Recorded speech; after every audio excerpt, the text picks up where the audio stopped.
नमस्कार, बुलेटिन में आपका स्वागत है। आपके साथ मैं दीपेश परगल। चले खबरों की शुरुआत करते हैं। बीजेपी की वर्चुअल रैली आज होने वाली है, जिसे जेपी नड्डा संबोधित करने वाले हैं। इस रैली के जरिए कार्यकर्ताओं को जेपी नड्डा संबोधित करने वाले हैं। मोदी सरकार पार्ट 2 का 1 साल पूरा होने के बाद उपलब्धियां वे सरकार की गिनाएंगी। आपको बता दें, दोपहर 3 बजे ये वर्चुअल रैली होने वाली है, जिसमें बीजेपी के तमाम दिग्गज नेता भी शिरकत करने वाले हैं। तो काफी महत्वपूर्ण ये रैली चुनावी लिहाज से भी मानी जा रही है।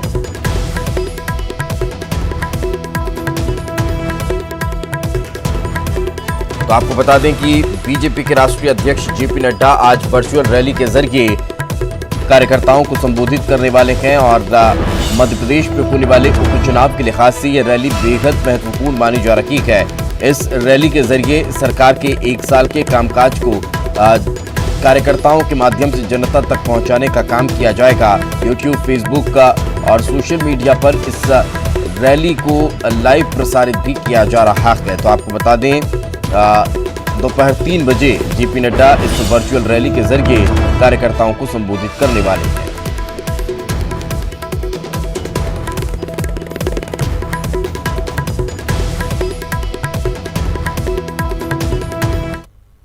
तो ज्योतिरादित्य सिंधिया सहित पार्टी के दूसरे नेताओं ने वर्चुअल रैली को सफल बनाने के लिए कार्यकर्ताओं से अपील की है।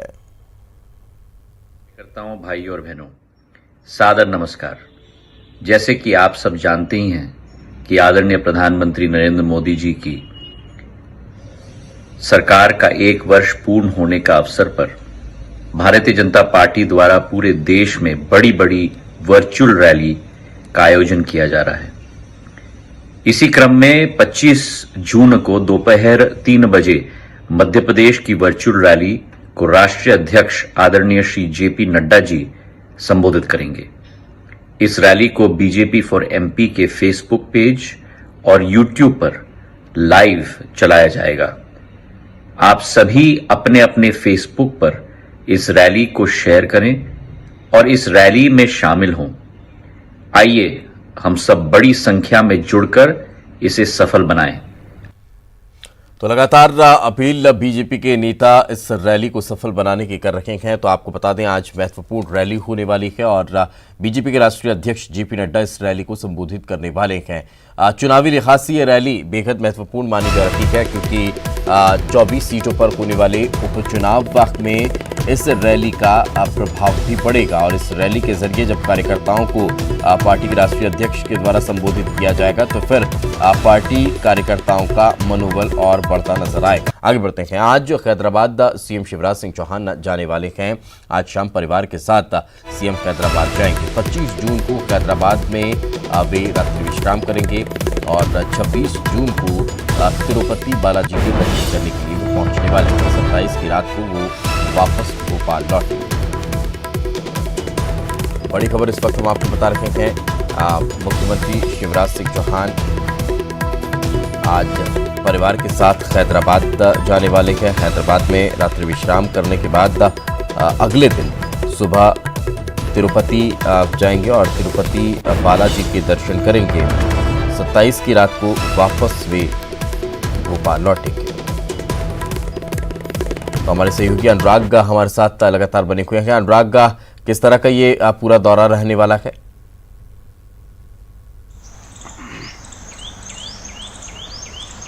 देखिए, सबसे बड़ी बात यह है कि ये कहा जा रहा था कि मुख्यमंत्री शिवराज सिंह चौहान दिल्ली जा सकते हैं, जहां पर मंत्रिमंडल विस्तार को लेकर उनकी पार्टी नेताओं के साथ चर्चा हो सकती है। लेकिन फिलहाल जो है पार्टी नेताओं से अभी समय नहीं मिल पाया और यही कारण है कि मुख्यमंत्री आज बीजेपी की जो वर्चुअल रैली है उसके बाद हैदराबाद के लिए रवाना हो जाएंगे। हैदराबाद में वो आज रुकेंगे और कल तिरुपति बालाजी जाएंगे। उनके परिवार के सदस्य भी उनके साथ होंगे और उसके अलावा 27 जून को वो भोपाल लौटेंगे और उसके बाद उनके दिल्ली जाने का कार्यक्रम हो सकता है। और उसी मंत्रिमंडल विस्तार को लेकर वो न सिर्फ केंद्रीय मंत्री नरेंद्र सिंह तोमर, थावरचंद गहलोत और पार्टी के दूसरे नेताओं के साथ भी मुलाकात कर सकते हैं, क्योंकि कहा जा रहा है कि कल दिन भर जिस तरीके से बैठकों का दौर चला है उसके बाद मंत्रिमंडल विस्तार को लेकर एक संभावित सूची को तैयार कर लिया गया और उस पर मोहर अब लगना बाकी है। उसको लेकर मुख्यमंत्री पार्टी के जो बड़े नेता हैं उनके साथ चर्चा करके इसको फाइनल रूप देंगे। लेकिन फिलहाल जो बात कही जा रही थी कि मुख्यमंत्री दिल्ली जा सकते हैं, उसमें थोड़ा सा जरूर बदलाव हुआ है। अब 27 को भोपाल लौटने के बाद 28 या 29 को मुख्यमंत्री दिल्ली जा सकते हैं। तो फिलहाल आज मुख्यमंत्री वर्चुअल रैली के आयोजन के बाद शाम को हैदराबाद के लिए रवाना होंगे। बिल्कुल, तो कहीं ना कहीं 3 दिन तक का अब ये मंत्रिमंडल विस्तार बढ़ता हुआ नजर आ रहा है। बहुत बहुत शुक्रिया इस तमाम जानकारी के लिए। आगे बढ़ते हैं। ट्विटर पर खुद को कांग्रेस का सिपाही लिखने वाले पूर्व मंत्री जीतू पटवारी अपनी ही ट्वीट पर बुरी तरह से फंस गए। उन्होंने बीजेपी पर निशाना साधते हुए ट्वीट किया कि पुत्र के चक्कर में 5 पुत्री पैदा हो गए। नोटबंदी, जीएसटी, महंगाई, बेरोजगारी और मंदी। बीजेपी ने इसे बेटी विरोधी बताकर उन्हें घेरना शुरू कर दिया। ट्विटर पर बुरी तरह ट्रोल होने लगे जीतू पटवारी और ट्विटर पर नारी शक्ति विरोधी करार उन्हें दिए जाने की बात होने लगी। 2 घंटे बाद ही जीतू पटवारी को अपनी चूक का एहसास हुआ और उन्होंने सफाई देते हुए फिर ट्वीट किया और बेटियों को देवी तुल्य बताया। उन्होंने लिखा कि जहां तक बेटियों की बात है तो वो देवी तुल्य है। यदि किसी की भावना आहत हुई है तो मैं माफी मांगता हूं।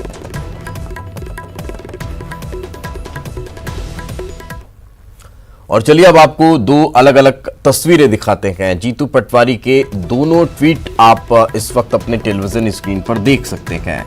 पहला ट्वीट जिसने पटवारी को मुश्किल में डाल दिया, जिसके बाद पटवारी ने दूसरा ट्वीट कर खेद व्यक्त किया। ये 2 अलग अलग ट्वीट जिनके बीच का जो टाइमिंग था वो बहुत ज़्यादा नहीं था, लेकिन इसके बीच की जो प्रतिक्रियाएं थी, जो हंगामा था, वो बहुत ज़्यादा देखने को मिला है।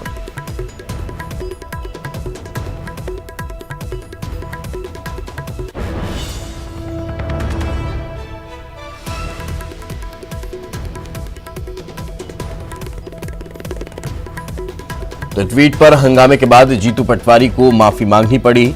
पटवारी ने पुराने ट्वीट की अब डिलीट कर दूसरा ट्वीट किया, जिसमें पटवारी ने लिखा, यदि किसी की भावनाएं आहत हुई हों तो मैं खेद व्यक्त करता हूं। तो ये 2 अलग अलग ट्वीट जीतू पटवारी ने किए। जीतू पटवारी के ट्वीट के बाद बीजेपी ने मुद्दे को लपक लिया। सीएम शिवराज सिंह चौहान ने सोनिया गांधी से जीतू पटवारी को पार्टी से बाहर करने की मांग की, तो प्रदेश अध्यक्ष वीडी शर्मा ने भी उन पर निशाना साधा। वहीं बीजेपी की महिला मोर्चा ने उनके खिलाफ प्रदर्शन किया। विधायक कृष्णा गौर ने जीतू पटवारी की सोच को मानसिक विकृति बताया है।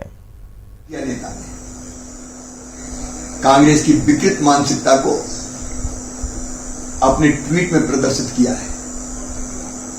आज पूरा देश जब वीरांगना रानी दुर्गावती की बलिदान को याद कर रहा है, तब ये ट्वीट करना है कि एक पुत्र के चक्कर में 5 पुत्रियां पैदा हो गई। क्या पुत्रियां पैदा होना अपराध है? क्या देश की आधी आबादी को अपमानित करने का हक सोनिया गांधी ने इस नेता को दिया है? क्या बेटियों के ऐसे अपमान होता रहेगा? जिन्होंने हमेशा से महिलाओं का, बेटियों का अपमान इस देश के अंदर किया है, ये उस कल्चर के लोग हैं कि जिस कल्चर के अंदर नैना सानी जैसे हत्याकांड, प्रीति श्रीवास्तव जैसी लड़कियों को कॉलेज कैंपस के अंदर कुचल के मार डालने वाले जो लोग हैं, इसलिए इनके मन के अंदर और इनके भाव यही इसी प्रकार के हैं। महिलाओं का अपमान करने का प्रयास जो जीतू पटवारी ने किया है, इस देश की हमारी जो मातृशक्ति है, इनको कभी माफ नहीं करेगी और भारतीय जनता पार्टी भी इसकी कड़ी आलोचना करती। कांग्रेस पार्टी के एक नकारा और निकृष्ट नेता जिनका नाम जीतू पटवारी है, आज महिलाओं को अपमानित करने वाला ऐसा बयान दिया है जिससे पूरी नारी जाति में आक्रोश है। पूरी आधी आबादी का अपमान कांग्रेस पार्टी के नेता जीतू पटवारी ने किया है और इसीलिए आज भारतीय जनता पार्टी महिला मोर्चा जैसे ही उनका बयान आया, तत्काल उसका विरोध करने के लिए सड़कों पर उतर आया है। आगे बढ़ते हैं। खबर भोपाल से। कोरोना को लेकर एसपी की जिम्मेदारी तय कर दी गई है। डीजीपी ने सभी SP, SF commandant, rail SP को पत्र लिखकर कोरोना से बचाव की गाइडलाइन का पालन कराना तय किया है। एसपी की जिम्मेदारी अब ये होगी कि आखिर गाइडलाइंस को कैसे अब इम्प्लीमेंट कराया जाए। डीजीपी ने इसको लेकर ये पत्र लिखा है। लापरवाही होने पर एसपी ही जवाबदेह होंगे, ये भी कह दिया गया है। पुलिसकर्मियों के ड्यूटी के दौरान नियमों के पालन का भी निर्देश दिया गया।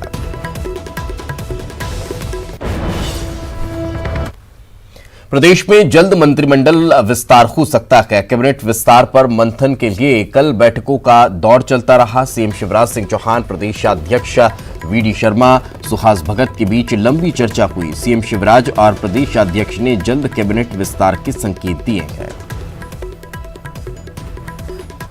पूर्ण बैठक हुई, प्रदेश अध्यक्ष, संगठन महामंत्री हम लोग सब थे और एक प्रमुख विषय है मंत्रिमंडल का विस्तार। शीघ्र ही मंत्रिमंडल का विस्तार होने वाला है।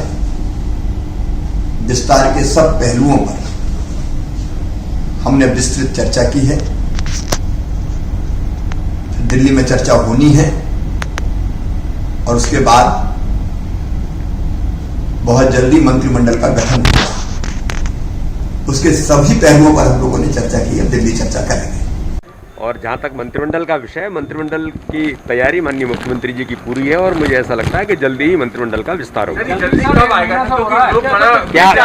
क्या होता है, समय जब समय आ जाता है तो सारी चीजें हो जाती हैं और वो समय जल्दी ही आने वाला है। और चलिए फिलहाल रुकेंगे एक छोटे से ब्रेक के लिए। ब्रेक के बाद जल्द हाजिर होंगे। आतंकियों के साथ मुठभेड़ हुई है। सोपोर इलाके में आतंकियों के साथ मुठभेड़ हुई है। 2 से 3 आतंकियों के छिपे होने की खबर है। तो ये बड़ी खबर निकलकर सामने आ रही है। जम्मू कश्मीर में आतंकियों के साथ मुठभेड़ चल रही है। बताया जा रहा है सोपोर इलाके में 2 से 3 आतंकियों के छिपे होने की खबर है और इसके बाद वहां पर सर्च ऑपरेशन चलाया जा रहा है और अब मुठभेड़ इस वक्त वहां चल रही है। तो ये बड़ी खबर निकलकर सामने आ रही है। लगातार ऑपरेशन ऑल आउट चलाया जा रहा है और इस ऑपरेशन ऑल आउट के तहत आतंकियों को मार गिराने में भारतीय जवानों को सफलता भी मिलती जा रही है। आज भी 2 से 3 आतंकियों के छिपे होने की खबर मिली, जिसके बाद ये मुठभेड़ चल रही है।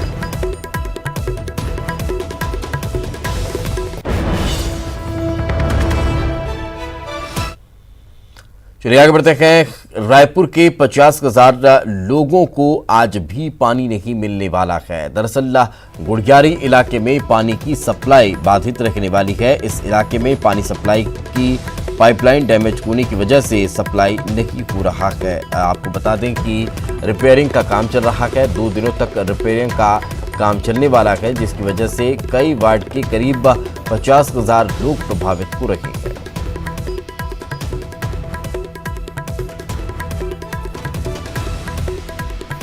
तो आपको बता दें कि जो पानी की समस्या है वो पिछले 1 दिन से चल रही है, चूँकि बारिश की वजह से कचरा इंटकवेल में भर चुका है और अब उसके रिपेयरिंग का काम चल रहा है, साफ सफाई का काम चल रहा है। इसीलिए लगभग 50,000 लोगों को पानी नसीब नहीं होगा। तो कभी मेंटेनेंस के नाम पर, कभी डैमेज के नाम पर अलग अलग चीज़ें लगातार कही जाती रही हैं। पाइपलाइन टूटने की बात भी सामने आ रही है। तो तमाम तरह की जो बातें हैं वो निकलकर सामने आ रही है और यही वजह है कि अब पानी की सप्लाई बाधित है। लोगों को कल भी पानी नसीब नहीं हुआ। वैकल्पिक व्यवस्था की गई और वैकल्पिक व्यवस्था से 50,000 लोगों तक पानी पहुंचाना भी थोड़ा कठिन नजर आता है। लेकिन अब कितने लोगों को पानी नसीब हो पाया, कितने को नहीं हो पाया, ये एक अलग मसला है। और ज़्यादा जानकारी के साथ हमारी सहयोगी ममता हमारे साथ जुड़ चुके हैं। ममता, आखिर कल किस तरह की परेशानियां देखने को मिली थी और आज क्या लग रहा है, ये अब काम दुरुस्त हो पाएगा या फिर और इंतजार करना पड़ेगा? देखिए, निगम को तो पहले से ही पता था, लोगों को भी ये तो बता दिया गया था, लेकिन पानी की व्यवस्था नहीं की गई थी। यही वजह है कि लोग इधर उधर भटक रहे थे और जिस तरह से हमने दिखाया है कि लोग जैसे कि गुड़ियारी थाने से पानी ले रहे थे, उसके साथ ही आसपास जो गैराज है वहाँ पे जो लोगों के पर्सनल बोर है वहाँ पर जाके पानी ले रहे थे, क्योंकि उनके घरों तक के बोर नहीं आया। परसों 10 बजे से ये स्थिति बनी हुई थी और लोगों को इस बात का गुस्सा था कि टैंकर से तो एटलीस्ट पानी भिजवाना था, जबकि नगर निगम खुद इस तरह से इन्फॉर्म कर रहा था कि 2 दिनों तक ये पाइपलाइन रिपेयरिंग का काम चलेगा और कम से कम 2 दिनों तक लोगों को परेशानी का सामना करना पड़ सकता है। आज भी जो रिपेयरिंग का काम है वो चल रहा है, लेकिन लोगों की दिक्कतें अभी भी जारी है और इसी तरीके से वो आसपास से कहीं से भी पानी जो है वो मिल जाए इसकी कोशिश कर रहे हैं। टैंकर सब जगह नहीं पहुंचा है, तो कहीं ना कहीं इसको लेकर नगर निगम को ध्यान देने की ज़रूरत है, क्योंकि अगर हम बात करें तो बिना पानी के कोई काम नहीं हो पाता है। जी हाँ बिल्कुल, तो लोगों को परेशानी का सामना तो करना पड़ ही रहा है। बहुत बहुत शुक्रिया फिलहाल इस तमाम जानकारी के लिए, साथ में रखें, आगे भी आपसे चर्चा करेंगे। छत्तीसगढ़ में कोरोना की रफ्तार लगातार जारी है। अब तक का कोरोना के 2419 मामले सामने आ चुके हैं। 1601 मरीज रिकवर कर पाए हैं। 806 एक्टिव मामले सामने आए हैं। कल 12 नए मामले मिले हैं और इस सबसे इतर एक बड़ी खबर निकलकर सामने आ रही है, वो हम आपको बता देते हैं। 25 जून 1975 को कांग्रेस ने देश में आपातकाल लगाया था, इस पर बीजेपी ने निशाना साधा है। बीजेपी नेता शहनवाज हुसैन ने इसे लोकतंत्र की हत्या बताया है। ये बड़ी खबर हम आप तक पहुंचा रखे हैं। शहनवाज हुसैन का बयान सामने आया है और 25 जून 1975 को कांग्रेस ने देश में आपातकाल लगाया था, इस पर बीजेपी ने निशाना साधा है। लोकतंत्र पर बहुत बड़ा धब्बा था और देश के लोकतंत्र की हत्या हुई थी और कांग्रेस के जरिए हुई थी। आज भी ये देश भूला नहीं है कि किस तरह से लोकतंत्र का गला घोंटा गया था। जब जब इमरजेंसी लगाने का दिन ये याद आता है, तब पूरे देश के लोग आज भी सहम जाते हैं कि किस तरह एक लोकतांत्रिक देश को स्वर्गीय इंदिरा गांधी जी ने इमरजेंसी लगाकर लोगों की जबान बंद कर दी थी। पूरी तरह से हर सारे सिस्टम को ध्वस्त कर दिया था। कांग्रेस पार्टी छत्तीसगढ़ में कोरोना की रफ्तार लगातार जारी है। जिस बात का जिक्र हम पहले कर रखे थे, वहीं आंकड़े एक बार फिर हम आपको बता देते हैं। 2419 मामले अभी हैं और 1601 मरीज रिकवर कर पाए हैं। 806 एक्टिव मामले हैं जिनका इलाज चल रहा है। 12 नए मरीज मिले हैं, 74 डिस्चार्ज कर दिए गए हैं। अब तक कोरोना से 12 मरीजों की जान जा चुकी है।